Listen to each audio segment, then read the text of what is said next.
Hello and welcome back to the Dungeons & Dragons Podcast UK. My name is Yasmin and I will be the DM. Hi, my name is Samantha. I play Elora Greyvale and she is a sorceress from the province of Nephalia. Hello, I'm Colin and I play Cuin de Greymont, a paladin from Thraben in the province of Gavany. Hi, I'm Ryan. I play Ogvar Shawfort, a goat-herding, mushroom-seeking ranger from Kessig. Hi, I'm Rick, and I play Otto, a spring sage from Hanweir, sworn to the land, wandering the plain and setting wrongs to right with his ursine companion, Bojo.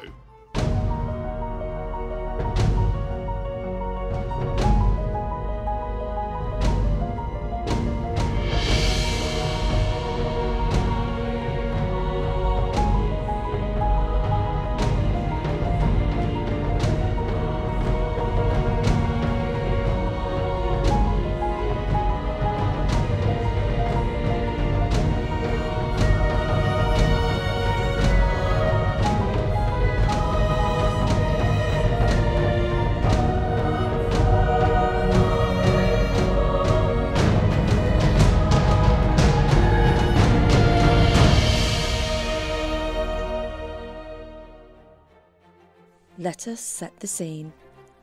A win is not always a win, and perspective is everything. Last time, the party learned that a victory can be as hollow as the husks of humanity. Cuin offered the final exit to the vampire's depraved existence as the butler served his last. Upstairs, our companions discovered a journal complete with its jarring accounts of the terrible torment that had taken place in what should have been the safe haven of a happy home. Some while later, at the back of the building, Otto and Bojo cracked open the covering of the courtyard well. In doing so, Cuin witnessed some silvery strands of light as they rose to meet their maker, and the souls of suffering were finally silenced. Some stood sombre, allowing Elora to express her emotions at the fate of the family, whilst others shed a silent tear. With the saga of Stonewell now revealed, the friends could temper its fictional fables with fact, laying local legend to rest along with its famed family. Episode 117, Revelations and Revelry.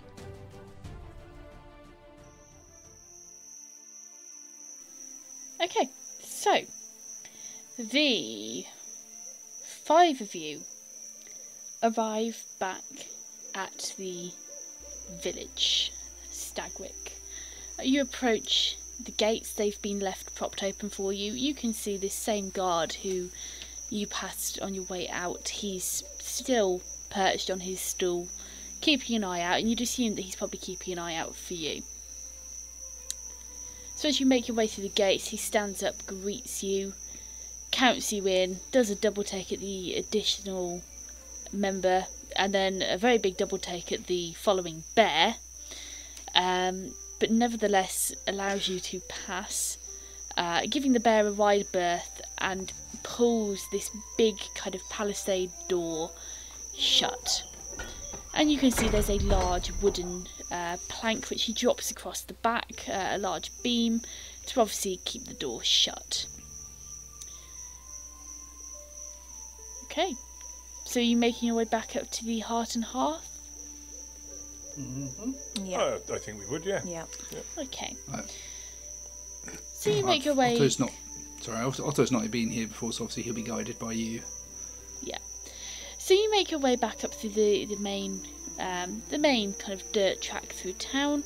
You pass the this little courtyard which hosts the bakery and the apothecary. You can see that there are still lights on in the bakery, but otherwise the rest of the shops are dark and stand empty.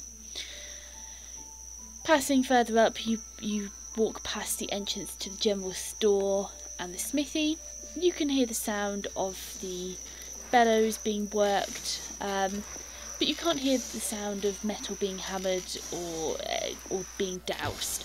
You could fairly safely assume that Eliza is not at the forge and it's just running as it would mechanically through this little system they've set up where the water cuts through and pumps the bellows.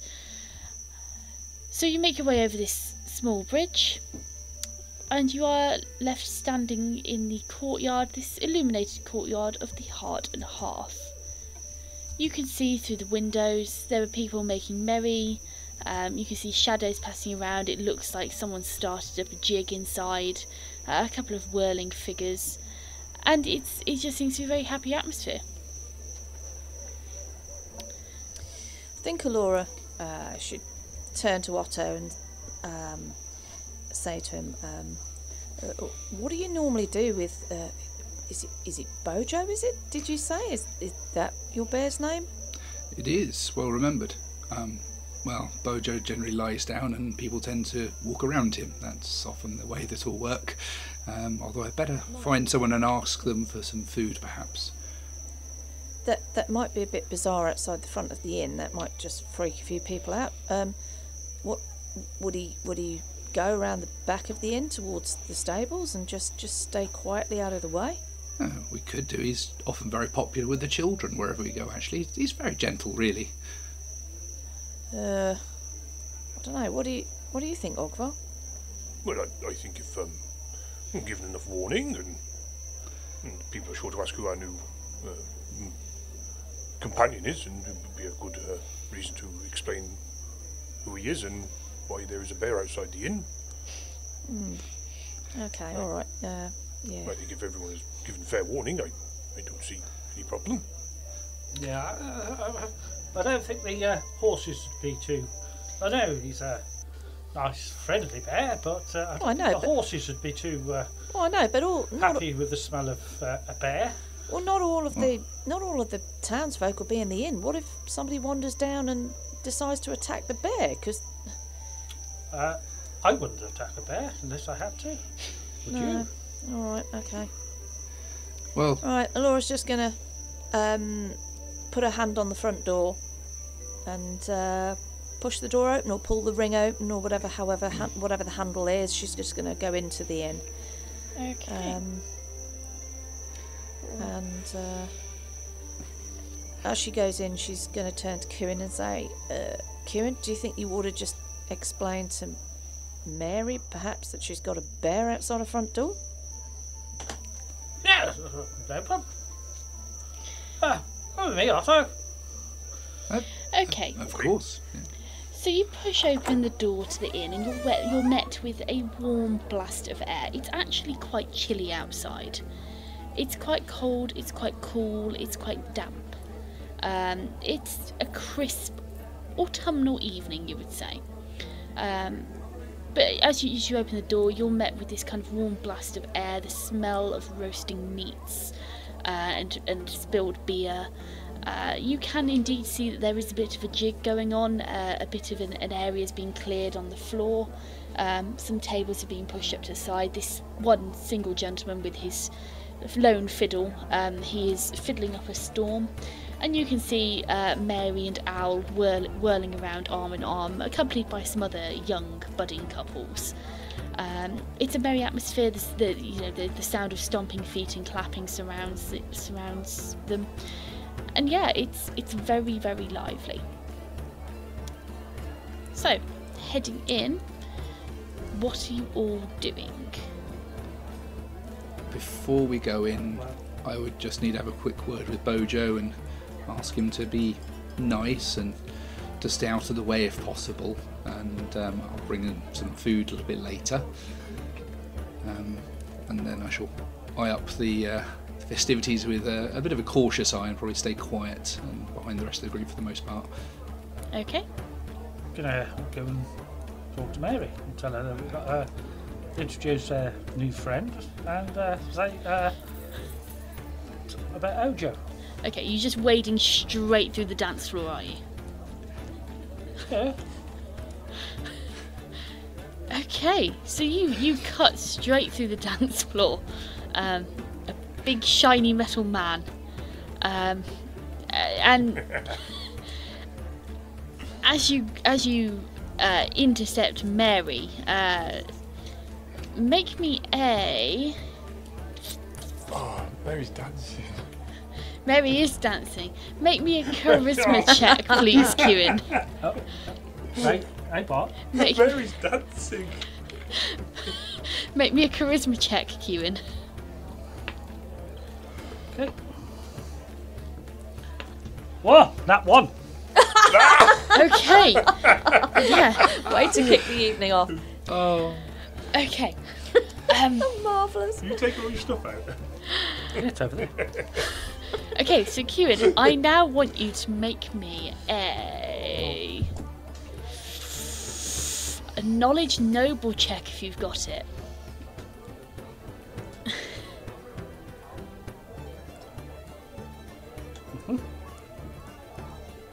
14. That's a 12 plus 2. Okay, so with 14, you're okay. You've got more knowledge than the average human. So you cut. bear. You cut your way through the dance floor between the couples. You just beeline straight towards them. There's a bit of a commotion as someone trips over your leg and goes sprawling on the floor. But as you approach Mary and reach your hand out to kind of, I'd say, grab hold of her or get her attention, she promptly takes your hand, breaks away from Al, completely caught up in the dance, and starts whirling you around the dance floor. Lovely. To which, with a 14, being raised in a noble household, you would have been taught how to dance. Lovely. So, Mary is taking you for a spin round the dance floor. Al is looking quite put out. Ogvar and Elora and Otto, what are you all doing? I think Ogvar would be looking at Kewin, like breaking into dance without so much of a batting of an eyelid. I didn't know he could do that. Well, I should imagine he's been to more than a few. Well, I don't think they do barn dances where he comes from. He cuts quite a dashing figure, doesn't he, really? Oh, yes, I thought he'd just clump about a bit and do his quite always graceful. He's quite agile. Yeah, looks like he's done a few of those. Yes. Quite a surprise, really. Something new we've learned about him, I guess. Oh yes, it's a different aspect to him, other than all the swords and the bashing and hitting. As long as he doesn't do that on the dance floor. Laura's gonna laugh. Certainly doing quite well given what he's wearing. Couldn't do that myself. Well, no, I mean, we're not used to this, Otto. I mean, you know, he's quite agile in a number of things, but dancing wasn't one that I imagined. It's not what would come to my mind either. No. Are you making like a disco ball effect off all your armour? Candlelight flickering off his armour. A chainmail.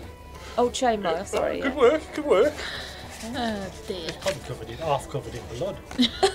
Oh God! Yeah, that'd be quite the sight, wouldn't it? Really? Oh dear. Oh dear.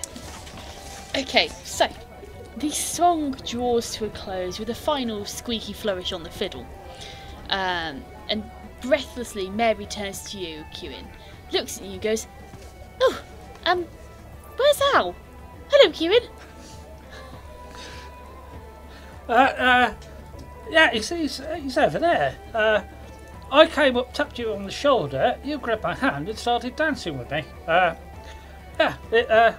think he was a bit put out, personally, but yeah, it was quite a nice little jig, that. Takes me back to home. Oh, yes. Okay, so with the dance over, you see people begin to disperse. This man on the fiddle is taking a break, and the couples on the dance floor break up and disappear back into the crowd, and gradually people kind of fill this area back in. So Kewin, you're left standing with Mary, Laura. I think Laura would take to the centre of this area, and I think she would just grab a nearby glass and just gently tap on it to get everybody's attention, and just say, "Excuse me, everybody, can I have your attention, please, just for a moment?" Okay, so no glasses in sight, but you do have a tankard, which you give a bit of a That'll do. tock on. Yeah, sure, that'll do. Okay, yeah, and with that, make me a charisma check, please. Oh dear, charisma. Oh dear. No, that's a 6 all in. Okay, 6 all in. It's not too bad. So, I've just rolled for the villagers. They've rolled a 15, so they're really actually quite receptive to you. So, you are able to get a fair bit of attention, and as obviously people turn towards you and begin to, lay eyes upon you and actually kind of wait for you to say something, more and more people kind of join in this kind of ripple effect. Right. Alora's just going to say, one moment, if you please. She's going to grab a stool or chair from somewhere and she's going to pull it onto the edge of this area and she's going to seat herself upon it. She's going to say, a little bit earlier, before we disappeared out of here to do something, you asked me if I would share a story with you. Do you still want me to share a story with you? Because I have one to tell. There is a brief moment where you hear the mutterings of a crowd and people begin to turn to their neighbours and start muttering. And again, as people kind of fill this area in, they have kind of pushed back out into this kind of circle around you now. Kieran, you're left with Mary. Very quickly, let's just zip back over that way. So, what are you saying? Anything to Mary? Yeah, I'm gonna say, right, Mary, this gentleman, that gentleman there in the hermit-looking costume, he's actually a new friend. He'll be joining us, so we'll sort all that out. But the problem is he's got another friend outside. His name's Ojo. Right? And he's, how do I put this? Very friendly, but he's a great big bear. That's all right, isn't it? I was waiting for the other shoe to drop. And he likes cuddles. Excellent. Okay. And Alora, as you're standing there waiting for everyone to kind of decide whether they want to hear a story, Mary indeed pushes her way to the front of the crowd. Kind of totters into the middle as she pushes her way through this initial ring of the faces, and says, turns to them, goes, claps her hands twice. Everyone, I've just been informed there is a bear in the courtyard. At that, you see a couple of men pick up pitchforks. No. Apparently he's very friendly. So just, I don't know. He likes cuddles. And he's quite fond of porridge, actually, and fruit as well, sometimes. Excellent. Well, now that we're all aware of that, Miss Alora, sorry to interrupt. And you now have the full attention. You hear there's some mutterings at a bear. Ooh, I don't like bears. And then eventually attention draws back to you and people are like, yeah, we want a story. Right, is this central... It's got a central chandelier type... well, it's not a chandelier, but it's got candles on that's lit, hasn't it, in the central area of the tavern, I believe? There are, I believe, 2 or 3 candelabras in this tavern made of deer antlers, yes. Right. Is it possible for Alora to cast Mage Hand and have her Mage Hand swiftly just put some of these candles out to lower the lights in the room?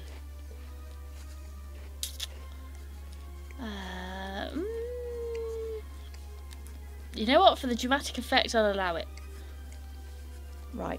That's exactly what she would do. She will... bear with me. Hang on. Bear with me. No, he's in the courtyard. Right.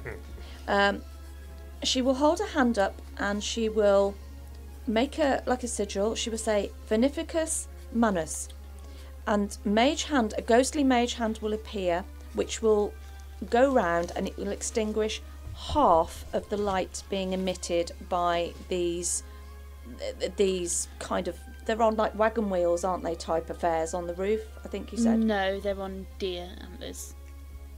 Oh, on deer antlers. Okay, so she's going to do that and extinguish half the light just so it dims, but obviously is not dark.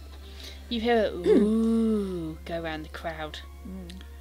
She's then going to just expel the mage hand, dismiss the mage hand. Earlier tonight, Richard told us a story of Stonewell Hall, a legend, I believe, in Stagwick. Now I am going to offer you a story which I didn't offer earlier.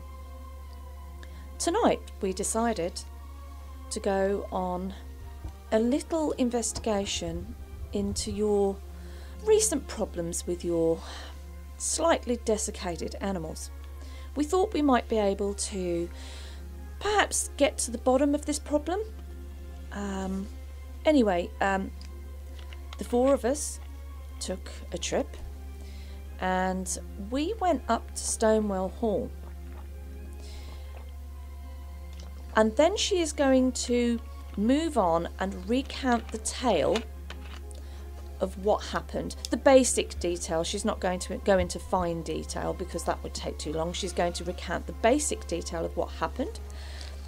And she's going to get towards the end of the story.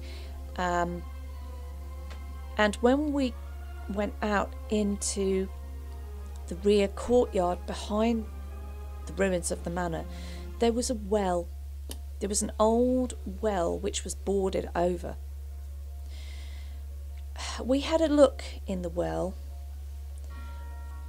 and as we opened the well, as Kewin will confirm, there were the remains of 6 people in the base of the well. Kewin has said a prayer and her spirits have been released, so they are at peace now. But our new companion, Otto, who found us during our journey, as I explained earlier, he has sealed that. So that will be a place of remembrance for them, for any townsfolk that would like to pay their respects. Richard, could you stand up and come over here, please? Richard indeed stands up, and he doesn't have to push his way through the ring of people. They part for him. He walks towards you, nodding solemnly. She's going to turn to Ogvar and just call across to Ogvar. Ogvar, could you possibly ask Orland for the journal, please? Just right away. You heard the Lady Orland. Could we please have it? You hear and the journal comes spitting out the top. Oh, yeah. Excellent, thank you very much. And Ogvar will present the journal to Alora. Here you are, as requested. Thank you, Ogvar, that's helpful. She's going to hold the journal up. This is the journal of the family's butler. He was the vampire that killed the family and the staff that worked there. I'm going to hand this to Richard, and she's going to do that as she says that. Yeah. This should be examined, it should be kept safe, and you may wish to have the authorities in Thraben have a look at this. We do have friends in Salhof that would also be interested, but what you do with this, because this is your town, is up to you. This is part of the legend now. And this is my story. This is our story. I believe that our work here is done. And then she's going to just nod her head, like incline her head and step back to indicate that she has finished her story. Yeah. There is almost a unanimous raising of glasses and toast around the tavern. And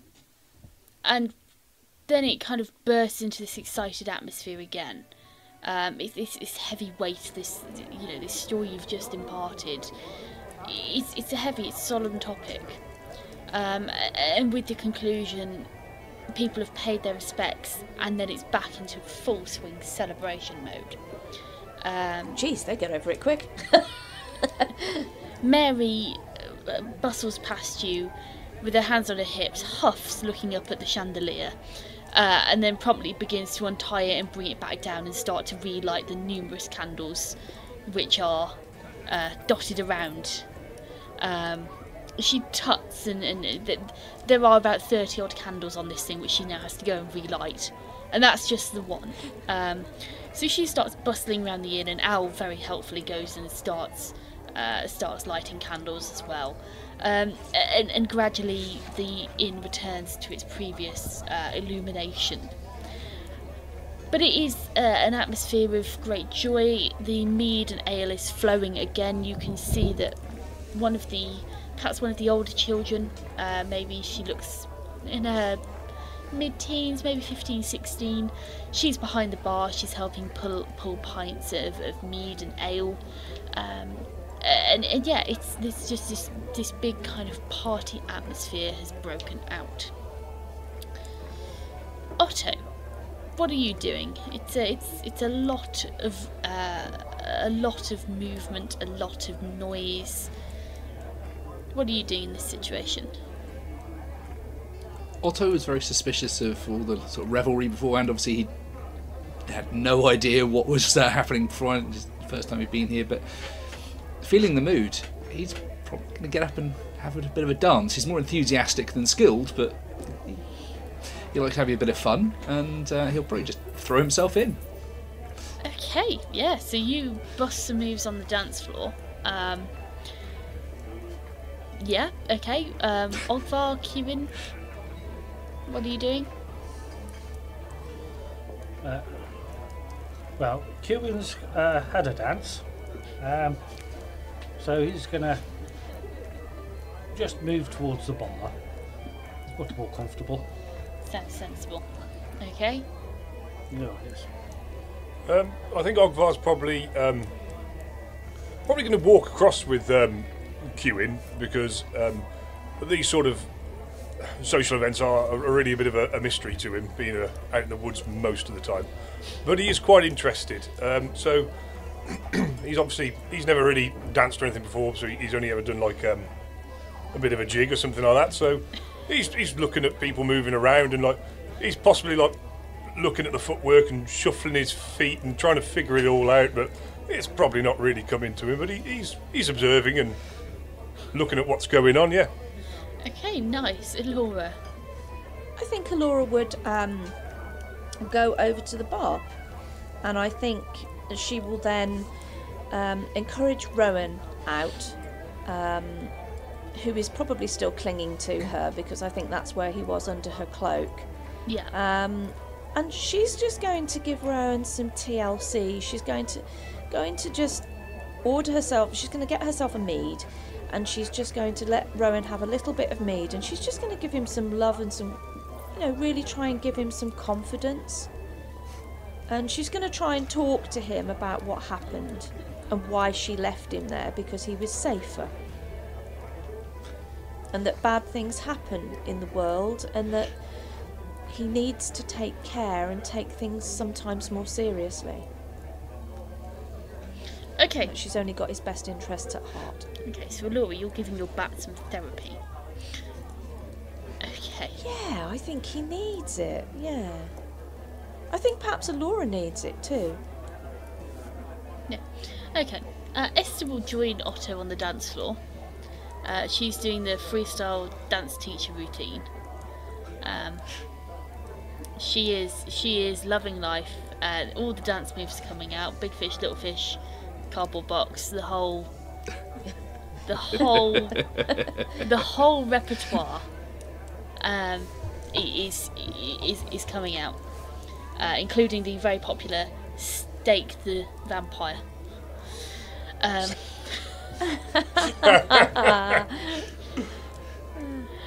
Okay, so the night wears on. Is there anything anybody wants to do in particular? There is alcohol aplenty, there is food aplenty.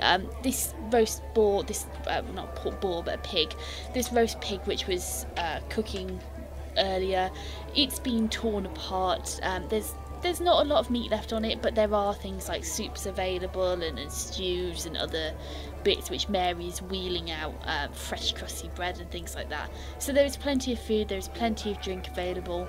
Are you doing anything specific for the rest of the evening? Just have some food and drink, and I think downtime after everything that happened, and it wasn't a pleasant experience up at the manor. It was kind of unpleasant but enlightening all at the same time. And I think Allure would feel that it's another job well done, and it's another eye opener for her. About life in other places in Innistrad, things that perhaps she's never experienced before. Okay.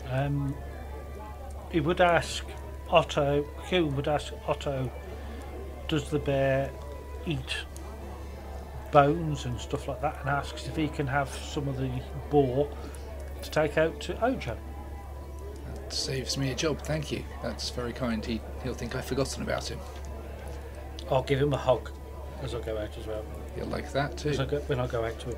Can I just confirm? It's Bojo, not Ojo, isn't it? Bojo will be, yeah. Bojo. Right, that's okay. Just go then. checking. Just checking. I thought it was me that had written it down wrong.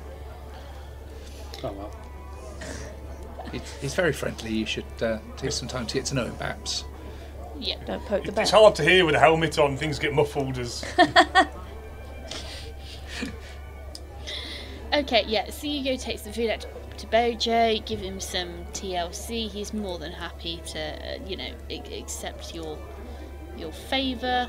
Otto, what are you doing? Anything particular? Otto would enjoy himself for a little bit, sort of celebrating life as much as anything. He'd then be trying to keep an eye on these various people he seems to have fallen in with. Obviously, Kewin's asked about this bear. Thinks quite highly of that. Can see Ogvar doing his thing.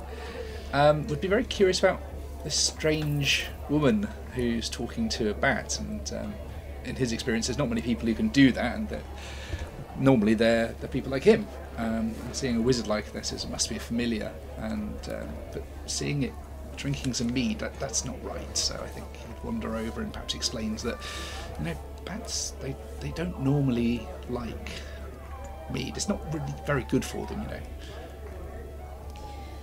Yes, I'm painfully aware of this, Otto, but unfortunately this young bat has got a penchant for mead, and we've tried to keep him out, but he just... I've tried talking to him. I've got a book on bats that hopefully I might be able to find something useful in there that Esther gave me. But no, this is not something that I encourage. We have had a parental discussion about it. Ah, I see. If you have any useful ideas, feel free, but he is very much a free spirit. Well, I think spirits would be a bad idea as well. Yes, probably. Have you thought about maybe some apples for him? Far healthier. Oh, been there, done that. Been there and done that. He's just young and very impressionable. He's a little bit off the rails at the moment, but he started to be a little bit more helpful. He's starting, I think, to listen. He started to have more experiences that maybe will sober him up a little bit, if you'll pardon the pun. Would you... I'm sorry to be forward. I don't mean to be rude. I understand that he is your companion. Would you mind if maybe I had a word with him? Would that be okay with you? Yeah, that's absolutely fine. I mean, he's very amenable, and you know, he's extremely brave, very cheeky. I'm yeah. sure. Fine. Many Go animals do take after their owners, after all. Yes. Oh, but that's a little bit unfair. I mean, I don't go around mopping up everybody's mead. He's a bit of a lush. Well, do excuse me. I'm unable to speak to him normally, but with the aid of some magic, I should be able to make myself known. And I shall cast speak with animals. Rowan. She's going to hold Rowan up, hanging off her finger in front of her. Rowan, this gentleman is a guy called Otto. Well, we don't know much about him, but I'm sure in time we'll come to perhaps know him a little better. But for tonight, would you like to spend a little time having a chat with Otto? He clings tightly to your finger and mead. Yeah, I know, Rowan. It's okay to leave me. No harm is going to come to you here, I promise. Just go to Otto for a little while. Make yourself a new friend as well. He very sadly, almost looking like a sullen child or a kicked puppy, lets go of your finger, hanging upside down, and then promptly drops before fluttering over and perching on Otto's outstretched finger. Laura's just going to nod and smile to Otto. He looks at you with big watery bat eyes, almost lets out a little sniffle, and then promptly turns his back on you.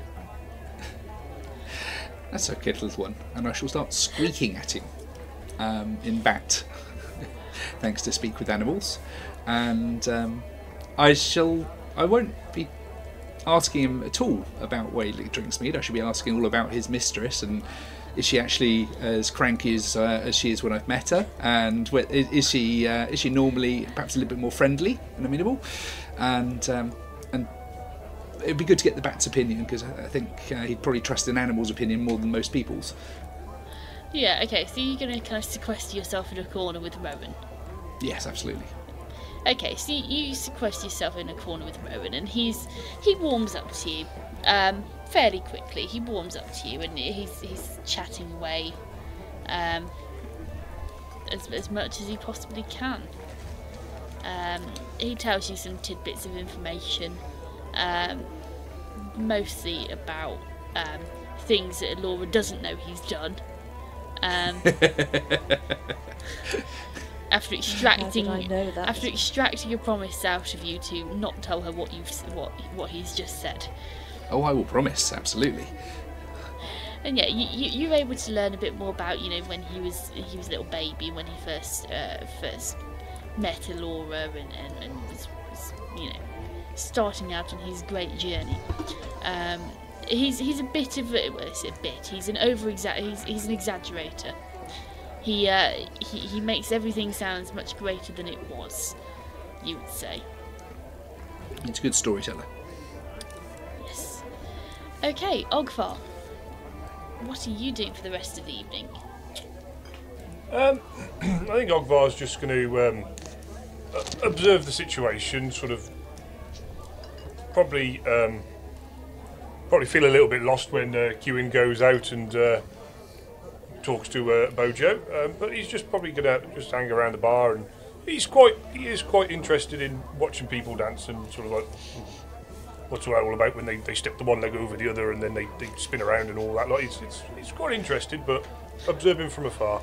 And probably in the back of his mind, he's thinking back to the conversation or the very brief introduction he had from Otto when they met in the Stonewell Hall.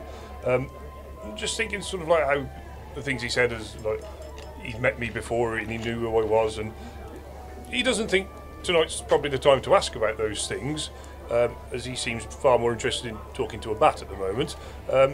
But he's figuring out how he's going to approach that subject and find out what it all meant. Okay, so the night wears on, and people are partying fairly late. You see, well, all of you, in fact, only Ogvar and Kieran, who I'm assuming would have come in at some point, would recognise. But you both see Eliza Stag letting her figurative hair loose on the dance floor, stomping around quite happily, sending a couple of people scattering as she performs some sort of jig.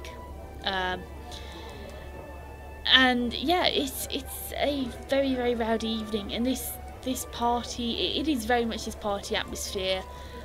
You see this gentleman from Buck's Bakes. He appears not long after, or reappears, sorry, not long after you've come back, maybe half an hour or so. He reappears with a big platter full of meat pies. You know, he's brought some extra bits along, and they're very promptly passed around the room and shared out. And yeah, it's a party.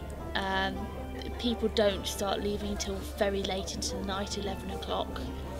Maybe you say nearly midnight, people start leaving. But by the time kind of midnight strikes, the inn is fairly empty. There's a couple of people left slumped over tables, clearly in an alcoholic stupor. But Mary is busy straightening tables. Al is following her around like a puppy, helping out, carrying trays of tankards back to the kitchen to be washed up.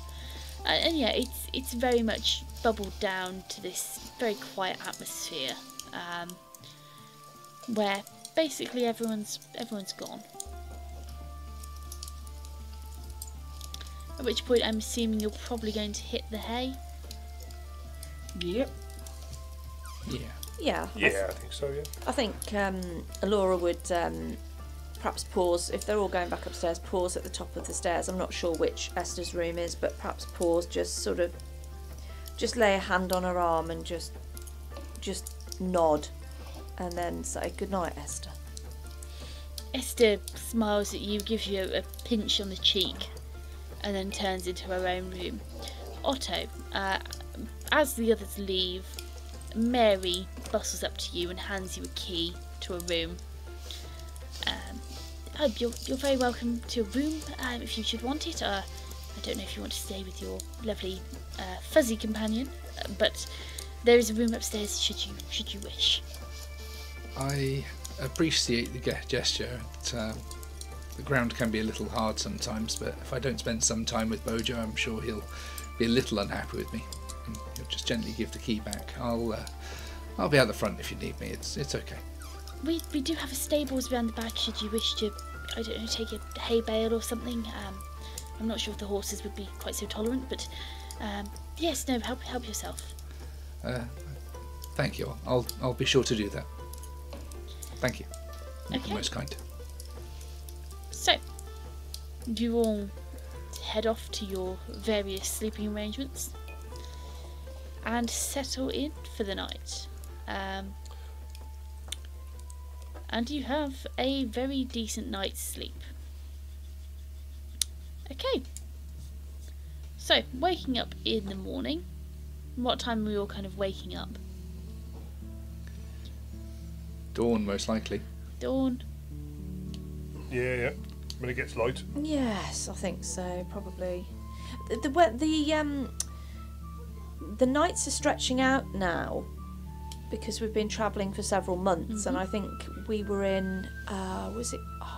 We're coming into springtime. I think we were in winter moon. It was autumn time. Oh, was it autumn? Oh, right. So the nights are dropping in. Okay, right. Yes. Fine. Okay. Well, we'll all go down for breakfast, I'd imagine. Yep, okay. So, Otto, you wake up. It's slightly damp. It's slightly mizzly. You can see that Bojo's fur has got a fine dusting of dew clinging to the tips. But you've stayed, I'd say, probably fairly warm, if a little damp on the outside. Heading down for breakfast. Although it's early, you can see that Mary is up and about. she has been cleaning off the bar and setting up the kitchen, prepping things for the day. And as you begin to kind of appear and float in, she smiles at you and goes, breakfast? No, thank you. But I'm sure Bojo would like some, thanks. Yes, okay. Porridge, was it? It is a treat, not too often. Excellent. And what about the rest of you? Can I get you anything for breakfast? Oh, yes, please. Oh, yes, most certainly. And some coffee, if you could. Definitely coffee would be most acceptable, thank you. If that's what you have, Mary, anything is appreciated. Yes, of course. And Mary bustles off, and she heads into the kitchen. You hear some clattering noises. She reappears through this beaded doorway a little while later with 3 mugs of coffee. And she's actually got a big kind of wooden platter. And as you watch, she goes over to the fire where it's been stoked, obviously first thing in the morning, and you can see a stone plate lies across the coals, and she begins to lay strips of bacon and sausages onto this stone platter, which begin to sizzle merrily away, filling the inn with this lovely smell of a slap-up breakfast being cooked. Mary? Yes? Is there anything I can do to help? I mean, you've been very kind, and you clearly work very hard. I mean, you were up late clearing down the bar, and you're up early trying to do everyone breakfast. Is there something we can do to help?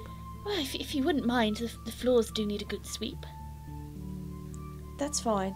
Give me a besom, and I'll do that for you. Oh, thank you. And she passes you this broom. It's this old, busted, beaten up looking broom, but clearly still in working order. You can see that the head's been reattached several times over. It's kind of fallen off or snapped or been broken. But Sounds like one of mine. Yeah. So she hands you the broom and pops back off to the kitchen.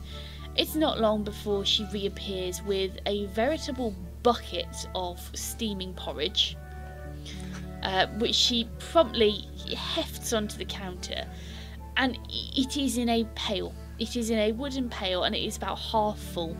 It is a portion fit for a bear. And she hefts it up onto the counter with both hands. You hear this kind of thump as she kind of woof, and drops the handle down and kind of slides it towards you, Otto. For the crikey, Mary, Master Mary, Bear. what you got there? That's... Porridge for the bear. Oh, crikey. Laura's just going to stop sweeping for a minute, go over to the counter and just have a look over, peep over into the pail and go, wow, okay, yeah, that's quite a lot of porridge. I've got some left over. Would anyone like a bowl for the morning? While you're waiting for the food to cook? I'm fine, thank you, Mary. And Laura's going to turn around and just continue sweeping. Are you sure I can put some stagberry jam in it? Oh. No, I'm fine. I've got this job to do. I'll do that. But thank you, Mary. Thank you. Ogvar, Kewin? Well, it'd be a shame to let it go to waste, wouldn't it, really? Well, I suppose, yes. You know, if you're going to bend my arm. Otto, are you sure you don't want something to... No, it's been a long time since I've eaten. As good as your food smells, I'm sure it would upset my stomach a little. But would you... Mary, is it? Yes, Did I get that right? Yes. Would you like to meet Bojo? I should love to. Just give me a second, and I will. I'll just get some bowls for these two. Of course. And Mary bustles back into the kitchen, and she reappears a couple of seconds later with 2 bowls of porridge, spoons already placed in them. And you can see she's taken some stagberry jam and she's written your initial into the top of the porridge. So there's an O for Ogvar and a C for Kewin in stagberry jam, which she promptly slides in front of the both of you, respectively, and wipes her hands off and goes, "Oh, well, let's go meet Mr. Bear then." Yes. Does that just offer them the 1 hit point back, the 1 health point back? No, because the stagberry was temporary charisma, wasn't it? Oh, was it charisma? Yeah. Ah, I didn't remember. Okay, fine. Yes. So both Ogfar and Kewin will have 1 temporary charisma point. Okay. So Mary accompanies you outside Otto. I'm imagining you're probably going to heft the bucket of porridge. As best I can. Otto's not the strongest, but he won't ask her to help, and he'll come through and happily tell her about what Bojo likes, where he likes to be scratched, and will very dutifully introduce them both quite formally. Bojo, this is Mary, Bojo. Just behind that right ear there. That's where he likes a good scratch. Just there. Strangely enough, Mary has never interacted with a bear before. Strangely enough. She looks at him and goes, "Oh, well, it is a pleasure to meet you, Mr. Bojo. I would shake your paw, but I'm not really sure how to speak to bears." And she very dutifully follows where you've indicated and scratches behind his ear. He'll probably enjoy that very much, and I think Otto just put out the bucket. There you go. Don't expect too much more of this. We'll be on the road soon, I'm sure. Make the most of it. Okay, Alora. Just off pod. Does the healing? What was? Just remind me of the healing for people for overnight. Okay, so overnight healing. So if you're below half, you get half your total. If you're above half, you heal up fully. Yeah, because I don't know whether Rick knows that. No, I did not. No. Oh yes, there we go. Because he took a right load of damage. Yeah. Yes. Yeah. If you're below half of your total hit points, you heal up half. If you're above half, you heal up fully. So I heal up you to heal halfway, up to half. or do you gain half your hit points? Half back? half of your hit point value back. Oh, great, thank you. Right. Yeah. So if you've got, I thought it was two half. if you're actually. 60 and you've 27, Yeah. you still get 30, which puts you at 57. Right. Okay. That's Amazing. compounds. Oh, okay, cool. Right. So Mary will spend a little bit of time outside marvelling over Bojo. Is Bojo a messy eater? Does he just kind of dive nose first into the bucket of porridge? Is it up by his eyeballs? He's shy, but not when it comes to food. Yeah, okay. So outside is this kind of misty, hazy morning. You can barely see the bridge. Obviously there's some early morning mist from the river which runs through town. So it's quite a bit of a pea souper really. And it's quite damp, and even standing outside for this short period of time, when you and Mary return to the warmth of the tavern, you're both covered. You've both got kind of damp skin, and you've got beaded water in your hair. But returning to the tavern, Mary very quickly attends to the bacon and the sausages, which she's got on this stone plate. And very quickly, you've all, with the exception of Otto, got a full plate, a full Innistrad in front of you. And as soon as you all bite into the sausages, you realise that these are not pork sausages like you thought, they are actually venison sausages. Ooh, nice. Oh, these are nice. These aren't pork. These are venison. Oh yes, most definitely do. So we shouldn't really be surprised, should we? No, not really. No, a welcome surprise. Indeed. This is a very nice breakfast. This has been overall a very nice stay, I would say. The food in this village is outstanding. It is, and the accommodation is very comfortable. I mean, we've got a few jobs to do today. We've got to get a certain person a certain something. Ah, and yes. I've got those. I've got to pop to the bakery. Ah, yes, we need to put an order in. I've already put it in. Oh, you've put the order in. Oh, you've got to let them know that we moving. No, they said they'd be ready today. Oh, okay. They said it would take 24 hours. So we're gonna. And then we can Where's be Esther? on our way. Esther. Yes, dearie, she sat right by you. Oh, right. Okay. This. Are we going to be leaving today then? I see no reason why not. Yeah. Carry on down to you know where. Can I ask where we are leaving to? Oh, Otto, we're on we have a little bit of a mission. We have a bit of a quest that we are trying to fulfil. Some information we're seeking, and we will be travelling south towards Jenwick's tower. I know you had some kind of a calling to meet Ogvar. I don't understand that. We don't really know much about you. Why don't you briefly tell us something about you? I think now we're sat down having a bit of breakfast before we actually pack our stuff to leave. Maybe you could tell us a little bit more about yourself.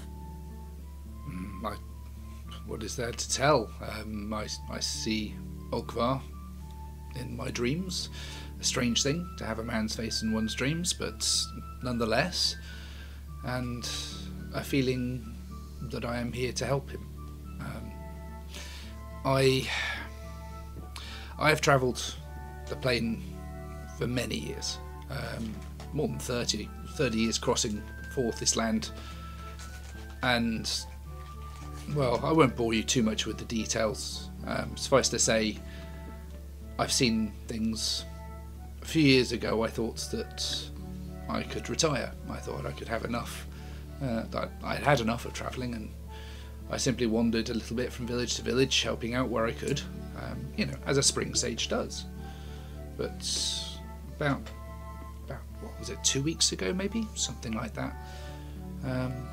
Yes, I had this dream, and I suppose like most folks I don't tend to remember my dreams, but this one stood out, and more, I was able to use the gifts that the land has granted me to catch glimpses of you. I saw, well, I think we're having some trouble outside of one of the cathedrals. I could see catapults and such. I did wonder if I might not get to you in time, but each day I woke, I would cast a new spell and, well, travel in the direction that the land pulled me in. And, well, a couple of days ago I heard of the town of Stagwick, and it's not an area I've been to before, but I knew when I heard the name that it was the right place to come, and, well, it seems that it was. As for why, your guess is as good as mine, to be honest. It seems that Innistrad is not quite done with me just yet. Oh, well, okay, if I must admit, a couple of months ago I would have thought you were slightly crazy, but... I'm not saying I'm not. Well, I think we've seen a lot, we've done a lot, we've experienced a lot, and it's opened my eyes to quite a lot, so I guess your story, although it sounds bizarre, is perhaps not quite so strange as I might otherwise have thought. So who am I to question it? So what are you planning? Are you wanting to travel with us? Is that what you're saying? I suppose because that we need to leave here. I should formally ask Ogvar, will you accept my service? I mean, to be honest, if you say no, I'm just going to follow you, but I have to ask and be polite at least. Okay. Okay. She's going to look round at Esther, raise an eyebrow, and exchange glances with Ogvar and Kewin, and sort of hold her hands out as if to say, well, okay, so what do you want to do? Well,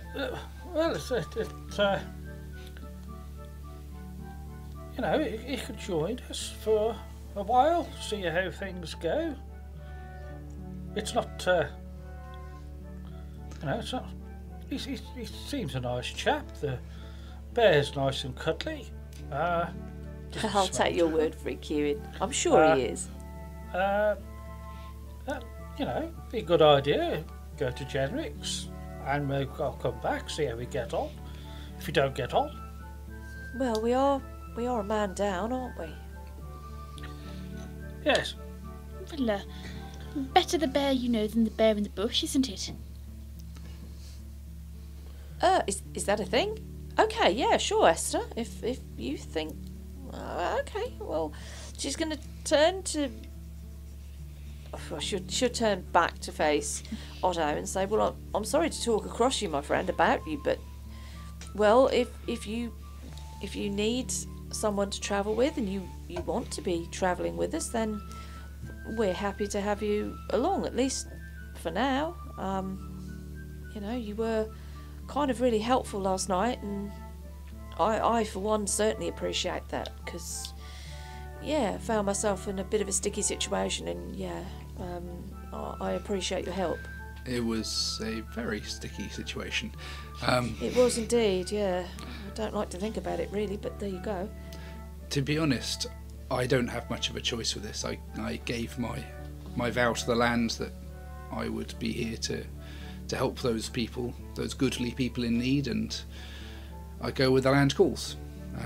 As I say, I had thought that perhaps I wouldn't need to do much of that anymore, but apparently you're goodly people, and apparently you need my help. I'm making assumptions there, but I can only do as the land bids.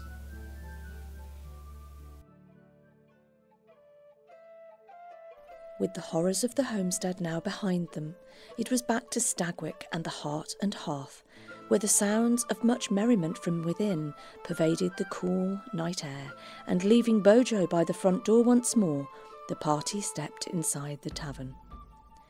It did not take long to repatriate themselves and join in the revelry. After all, and in the light of the evening's previous events, more than a little levity was needed. In a somewhat unexpected and dashing display, Kewin manoeuvred Mary across the dance floor in a fine showing of fancy footwork befitting of his society status. During an appropriate ebb in the entertainment, Elora decided that it was time to put their stamp on the proceedings, and, with a large audience so readily available and the lights dimmed, this was the obvious opportunity to do so. Later, once the evening's excitement had died down, it was time for our heroes to heave into their comfortable cribs for some sound slumber. Darkness eventually dissipated, giving way to birdsong, a bucket of breakfast for Bojo, and a bowl of monogrammed porridge for the paladin. The team once more turned to the lingering and unresolved tasks set before them, and as their departure day had come, Innistrad's date with Destiny still hung in the balance. Thank you for listening to our podcast. Having you as a listener means everything to us. So, whichever streaming service you choose to listen to us with, please give us a like, subscribe and follow. We would love for you to join us on our Facebook or Twitter page, where you can catch up with all of our latest news. While you're waiting for the next episode of Secrets of the Silver City, why not pop over to our website, where you can read all of the information about this campaign, from backstories to setting. All of the links are in the bio of this episode. Join us again next week for the next instalment. Thank you for listening.